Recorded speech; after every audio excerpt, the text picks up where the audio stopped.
Spring monitoring is a key part in helping to determine our spongy moth aerial suppression spray date. Spray date is determined by a few different factors, including weather and when the caterpillars hatch.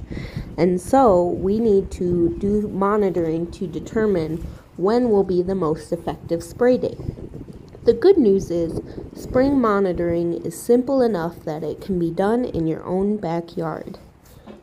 When doing spring monitoring, some of the details that we will need include the date, time, and location you are monitoring from.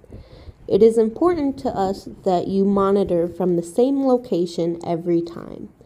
We will also need some details like the temperature as well as a brief description of the weather. Once you have recorded that information, it's time to find some new egg masses. The best way to tell if they're new or not is to put a leaf between your finger and the egg mass and to press it. If it feels firm and a little squishy, that's a new egg mass. From there, you'll want to ask yourself two questions. Have the caterpillars hatched yet?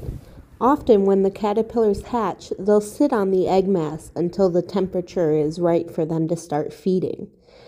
Like you see in this photo here, they are sitting on the egg mass. If they are not sitting on the egg mass, have they started their feeding yet? You will see caterpillars further up in the tree starting to eat the leaves once they are feeding, and that's how you will be able to tell. The other thing we are looking for is how much the oak leaves have spread out.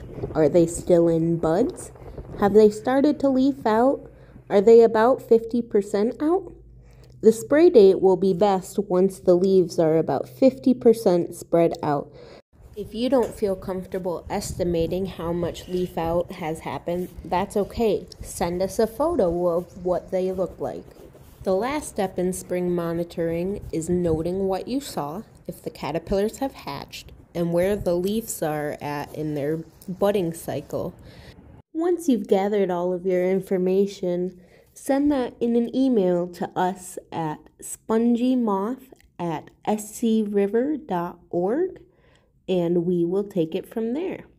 Thank you for all your hard work and for helping us during this Spongy Moth aerial suppression program.